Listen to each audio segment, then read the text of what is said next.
Any of these changes in time are achieved through interpolation. In other words, After Effects interpolating from the value of one keyframe to the value of the next keyframe. I would like to talk a little bit about different types of interpolation.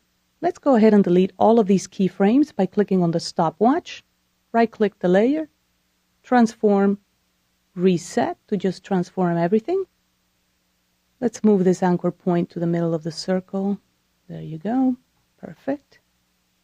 And now let's keyframe this again so it goes left to right. There are two types of interpolation. There is spatial interpolation, which refers to changes in space. In other words, it's moving from left to right. There's also temporal interpolation, which refers to changes in time. In other words, it's moving in 2 seconds or in 3 seconds or whatever. Every single keyframeable property in After Effects has or contains temporal interpolation. After all, that's how we make our changes, is changes in time. But not all of the properties contain spatial interpolation. Spatial interpolation refers to only changes in the x and y parameters. That is in positions x, which refers to left to right, and y, which refers to up and down. Right now, if you see the path here, you will see that it's a straight line. That is known as linear interpolation. So in spatial interpolation, we can have linear interpolation, or, let me go ahead and switch my tool here. You can also have Bezier interpolation by moving these handles. Sometimes they're tricky to grab. There you go.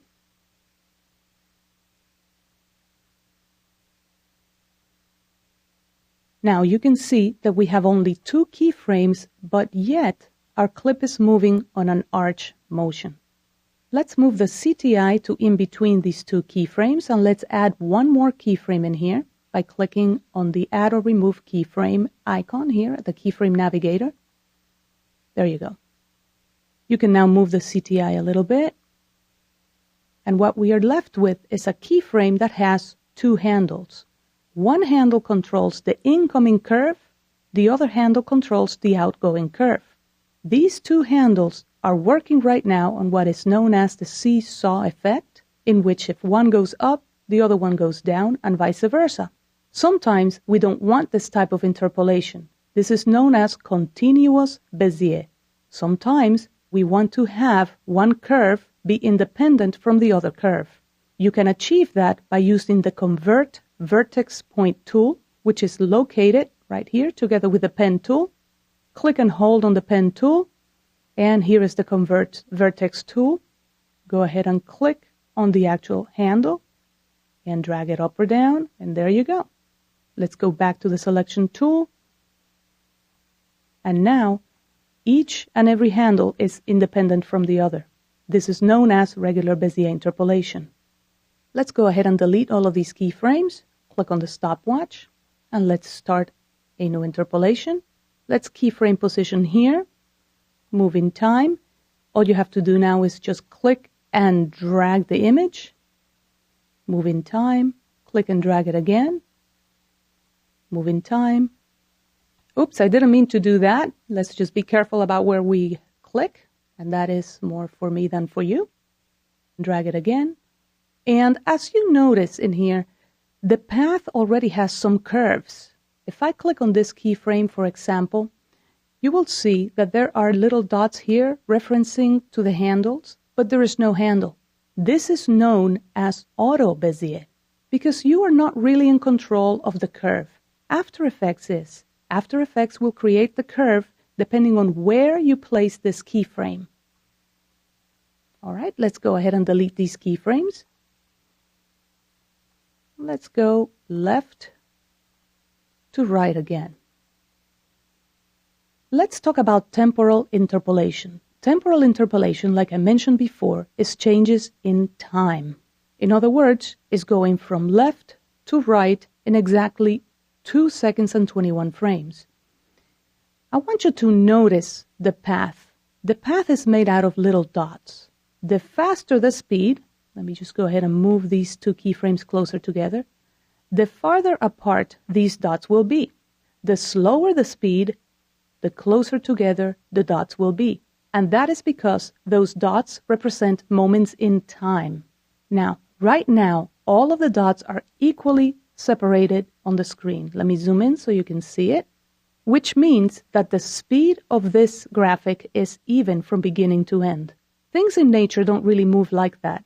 Things usually have a gradual acceleration and a gradual deceleration. In After Effects, you can do that very, very easily. Let's select both of these keyframes, and you can do that by clicking on the word Position. If you click on the word of any keyframe property, that will select all of the keyframes assigned to that property. All you have to do now is press the F9 key. The F9 key will give a gradual acceleration and a gradual deceleration, also known as ease out and ease in, or in After Effects, easy ease.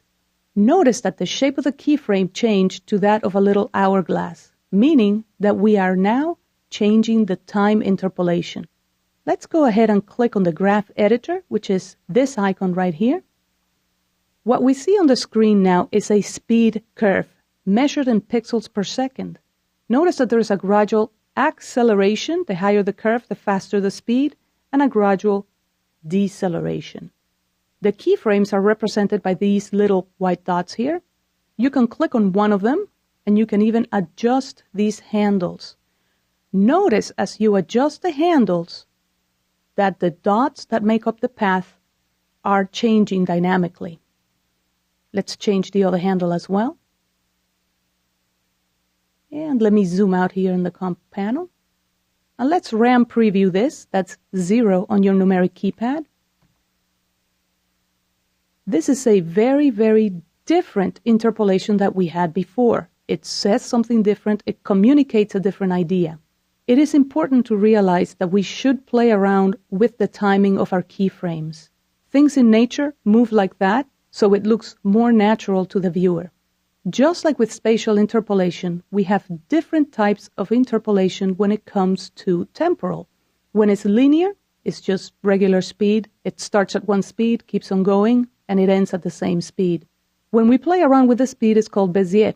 When there is a relationship between the incoming speed of a keyframe and the outgoing one, it's called continuous Bezier. When there is no relationship, it's just known as Bezier.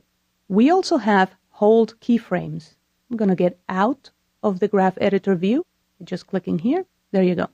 Let's go ahead and select both of these keyframes by clicking on the word Position. Go ahead and right-click just one of them and select Keyframe Interpolation. A new panel opens, and here under Temporal Interpolation, we can change this property.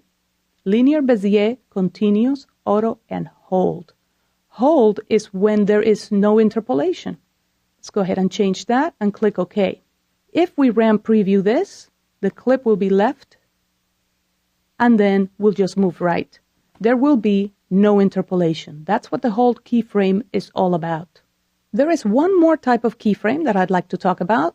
Let's go ahead and delete these keyframes. There you go. Make this a little bit larger. Move your CTI all the way to the left, to the beginning of the composition. And let's just keyframe position. Move in time with the CTI. Move your clip a little bit. Move in time again. Move your clip again. Do 2 or 3 keyframes like that. Now let's just go ahead and RAM preview this. 0 on the numeric keypad. And there you go. What you see here is that the interpolation in between the keyframes has different speeds depending on the time position of the keyframes. So we can click on the word Position and we can go to the graph editor. And notice that between keyframe 1 and keyframe 2 is going at a slower speed than between keyframe 2 and 3, etc., etc. If we would like for all of these keyframes to have an even speed through them, all we need to do is select all of the keyframes, exit the graph editor view, right-click one of them, keyframe interpolation, and where it says roving, choose Rove Across Time. Click OK. What happens now is that the shape of the keyframes changes to that of a little circle, and you are no longer in control of when in time the keyframe is. And After Effects will change the time position of the keyframe to keep the speed constant through them. Let's go ahead and see how that works. If I drag this keyframe here, notice the yellow keyframe, that is the selected one, it's moving back and forth in time. If we go back to the graph editor, let's go ahead and click on the word position and go back to the graph editor, the speed will be even throughout all of the keyframes. So much so that if I select all of them, again click on the word position and press F9 for easy ease, the gradual acceleration and deceleration will actually go through keyframes so that it's going to start accelerating at the beginning of the animation and decelerating at the end of the entire animation. This is most convenient.